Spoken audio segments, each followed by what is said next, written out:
Dewan Hakim yang terhormat, peserta akan membacakan makhraj mulai dari halaman 183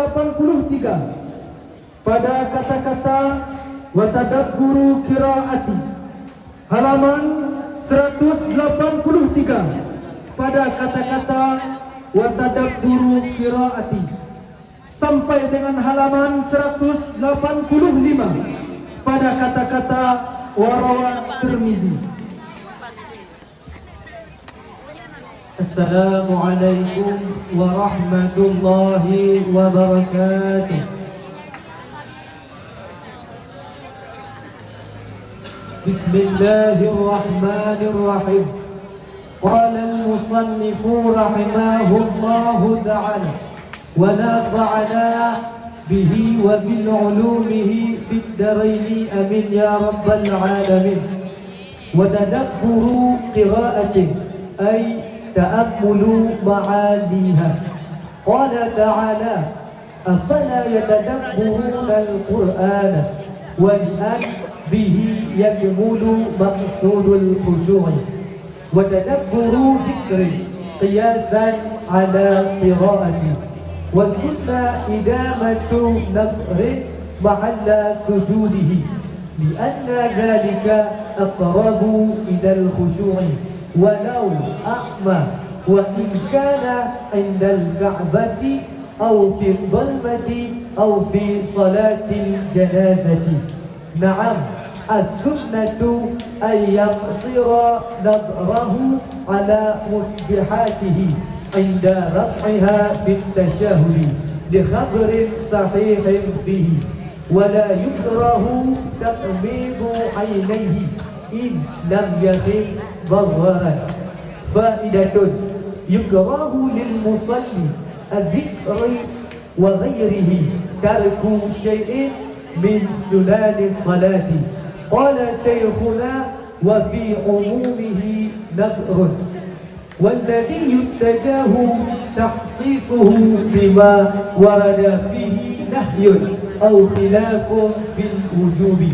والسنة ذكر ودعاء سرا أقابها أي الصلاة أي يسن الإصرار بهما لمنفرد ومأموم وإمام لم يرد تعليم الحاضرين ولا تأمينهم لدعائه بسماعه.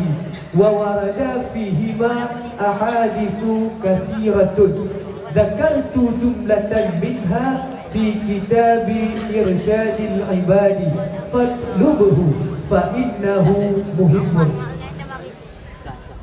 Dengan menyebut nama Allah yang Maha Pengasih lagi Maha Penyayang, dan disunatkan akan memikirkan qiraah, artinya memikirkan makna-maknanya qiraah. Telah berkata oleh Allah, berkata ianya Allah Ta'ala, adakah maka tidak memikirkan oleh mereka itu akan Al-Quran?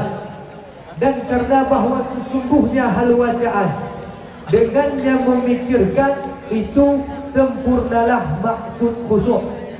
Dan disunatkan akan memikirkan zikir karena qiyas di atas qiraah. Dan disunatkan akan mengekalkan pandangan pada tempat sujudnya semusalli, karena bahawa sesungguhnya sedemikian mengekalkan pandangan itu terlebih dekat kepada khusyuk. Sekalipun ada ialah si musalli itu orang yang buta, sekalipun ada ialah si musalli itu sebut di sisi Kaabah, atau itu dalam kegelapan, atau dalam sembahyang jenazah. Akan tetapi bermula sunnah itu bahawa membatasi ianya si musalli akan pandangannya si musalli di atas telunjuknya si musalli di ketika angkatnya telunjuk pada tasyahud, karena khabar yang sahih ianya khabar padanya masalah. Dan tidak dimakruhkan akan memejamkan dua matanya si musalli jika tidak takut ianya si musalli akan bahaya. Bermula ini itu satu faedah. Dimakruhkan bagi si musalli baik laki-laki dan selainnya laki-laki, akan meninggalkan sesuatu daripada segala sunnah sembahyang.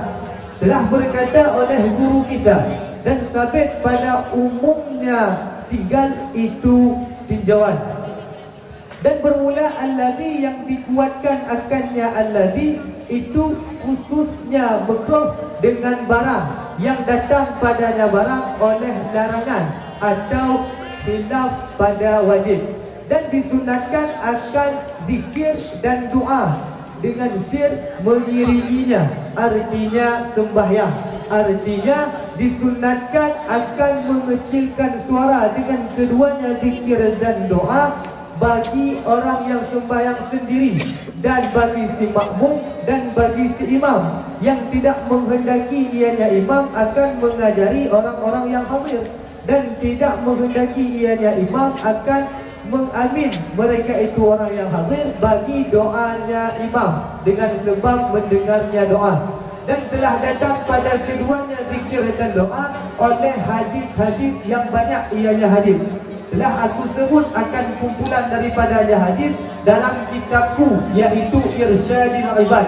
Maka cari olehmu akannya kitab, karena bahawa sesungguhnya kitab itu yang penting ianya kitab.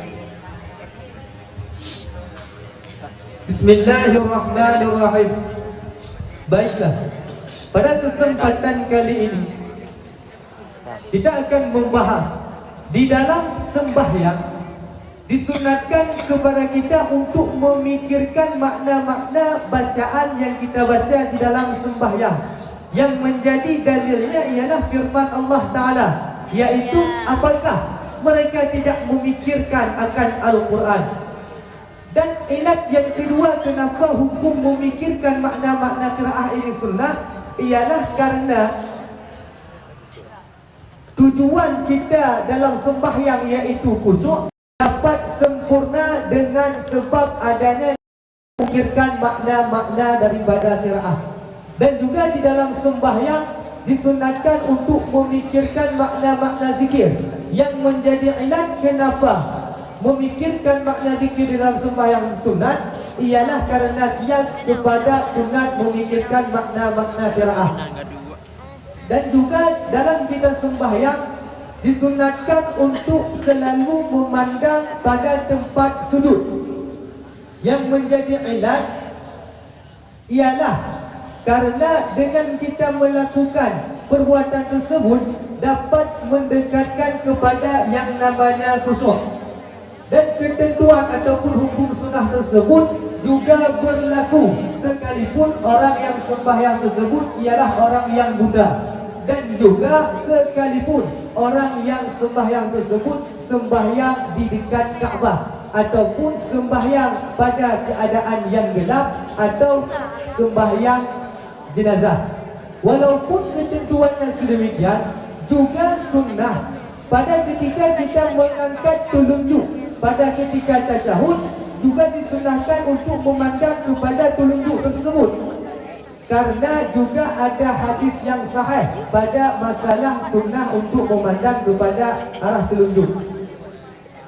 Dan dalam sembahyang memejamkan dua mata ini tidak dihukumi makruh, namun ada kait tidak makruh jika orang tersebut dengan melakukan memejamkan mata tidak mengkhawatirkan akan terjadi berbahaya. Dalam satu faedah bagi si musalli, apakah si musalli tersebut laki-laki ataupun selainnya laki-laki, baik itu perempuan ataupun unsa, dimakruhkan untuk meninggalkan perkara daripada perkara-perkara sunnah di dalam sembahyang. Oleh guru kita Syekhuna pernah mengemukakan atau pernah berpendapat pada masalah makruh meninggalkan sesuatu dalam daripada sunnah-sunnah sembahyang ini perlu tinjauan. Andai kata hukum tersebut kita pertempatkan pada meninggalkan keseluruhan sunnah-sunnah yang ada di dalam sembahyang. Dan pendapat yang beliau kuatkan, hukum makruh tersebut terkhusus pada perkara sunnah yang memang ada larangan untuk tidak boleh meninggalkan, ataupun pada sunnah tersebut ada khilaf pendapat bahawa ada yang mengatakan hukumnya wajib. Dan sesudah kita melakukan sembahyang, ini disunatkan untuk berzikir dan berdoa dengan cara tidak membesarkan suara. Maksud dari mengatakan sirran ialah disunatkan mengecilkan suara pada ketika zikir dan doa, itu khusus bagi si munfarid dan juga bagi si makmum dan juga bagi si imam, yang mana si imam tersebut tidak bermaksud untuk mengajari orang-orang yang hadir, dan juga si imam tidak bermaksud untuk orang yang hadir mengaminkan doanya dengan sebab mereka mendengar doanya si imam. Dan pada kelebihan zikir dan doa yang kita lakukan setelah sembahyang, itu memang ada hadis-hadis yang banyak yang menunjukkan, yang mana oleh Tengku ada menyebutkan kumpulan daripada hadis-hadis tersebut dalam kitab beliau, yaitu Irsyadul Ibad. Maka oleh beliau memerintahkan kepada kita untuk mencari kitab tersebut karena dianggap kitab tersebut penting. Terima kasih. Yang pertama yang ingin saya tanyakan pada kata-kata watadabburu zikrin qiyasan alal qira'ah. Qiyasan, apa arti qiyasan? Atau apa dia satu istilah, maka apa definisinya atau ta'rifnya? Qiyas ialah ruju'ul far'i ilal asli bi'ilati tajma'uhuma fil hukmi. Artinya kembali furu' kepada asal dengan satu ilat, yang mana ilat tersebut yang menghimpunkan furu' dan asal pada satu hukum. jadi rukun-rukun daripada qiyas. Rukun qiyas ada 4. Yang pertama maqis alih, Okey, salih. yang kedua maqis, yang ketiga makna yang musyarikat, dan yang keempat ialah masalah ataupun hukum. Di sini mana yang menjadi makis alih, ilat dan hukumnya. Makis di sini ialah tadabbur zikir, sedangkan makis alih tadabbur qiraah. Yang menjadi hukumnya yaitu sunnah, dan makna musyarikat bisa dikatakan sama-sama bacaan di dalam sembahyang. Zikir juga bacaan di dalam sembahyang. Seperti sedangkan yang bacaan itu memang masuk dalam makis alih.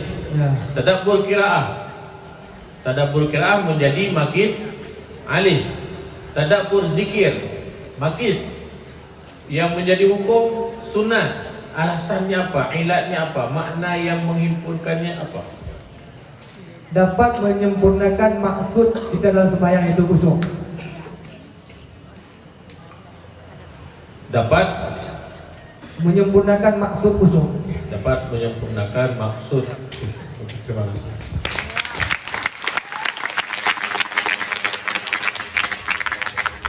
Kemudian tentu pada kata-kata wala yukrahu tamyizu ainaihi.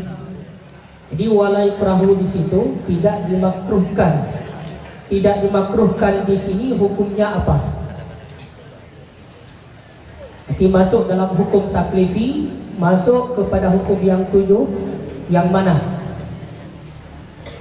Wajib, mubah, haram. Bisa dikatakan mubah. Saya dikatakan mubah. Nanti boleh hukumnya. Boleh.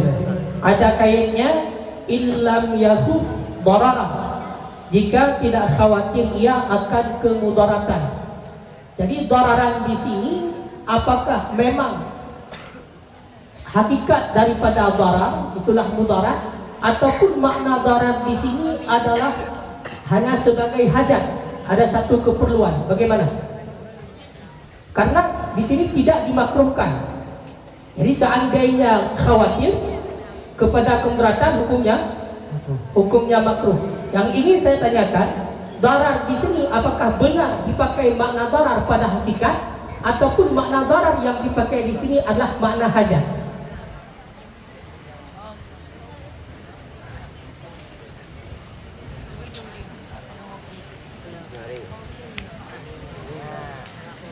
Za makna hakikat. Darar makna hakikat. Makna hakikat. Kalau darar makna hakikat, sudah kita ketahui seandainya ada kita kekhawatiran bila terjadi keberatan, maka termasuk dalam firman Allah, wala tulqu fi aydikum ila tahlukah. Jadi tidak boleh kita itu mencampakkan diri ke dalam kebinasaan. Tapi hukumnya haram, bukan makruh.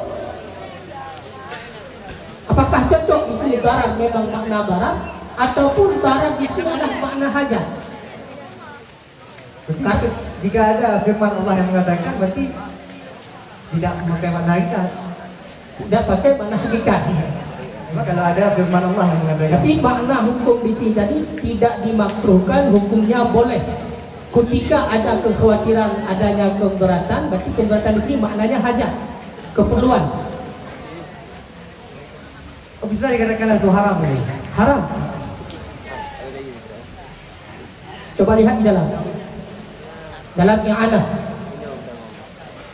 In yakuf min at-ta'mid dararan fa in khafahu kuriha. Tapi kalau menurut saya di sini lebih cocoknya darar makna hajat. Karena yang dikatakan dengan hajat naqsun yuzawwalu bil matlub, satu kekurangan yang bisa dihilangkan dengan suatu tujuan ataupun yang diinginkan. Tapi kalau mudaratan ini tidak bisa dihindari. Man mujila bi'atin mimman la budda min wuqu'i.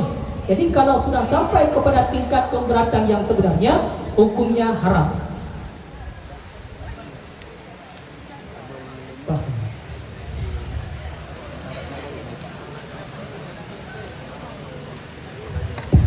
Tadi beserta ada kata-kata wa tadabburu qiraatin. Ketika menjelaskan tadabbur memikirkan bacaan-bacaan tadi. Kata-kata qiraat yang dijelaskan bahwa bacaan dalam salat. Apakah memang demikian? Atau qiraat itu bukan semua bacaan-bacaan, hanya bacaan yang tertentu? Surah bacaan tertentu. Apa bacaan yang tertentu? Al-Fatihah. Ya, jadi bukan semua bacaan ya. Ya. Jadi apa perbedaan ketika syarih menerjemahkan kata-kata tadabbur dengan ta'ammul? Apakah ada perbedaan keduanya? Dari segi makna tidak. Jadi apa juga beda? Oke, dari segi lain. Mungkin dari makna tidak. Ya. Baik, kalau keduanya tidak berbeda, jadi itu kedua lafal itu apa namanya? Nisbah lafal itu apa? Masuk kategori apa?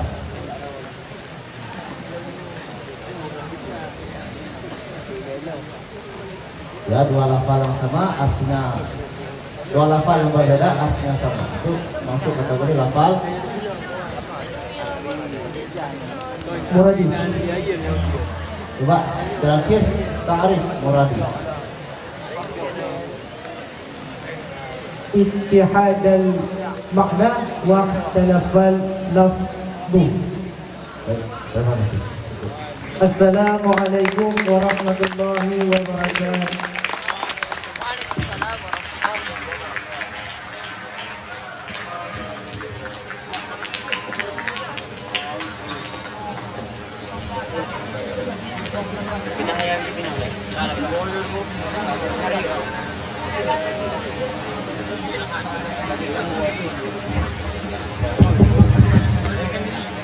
Jadi yang 6 salah. Nah, ini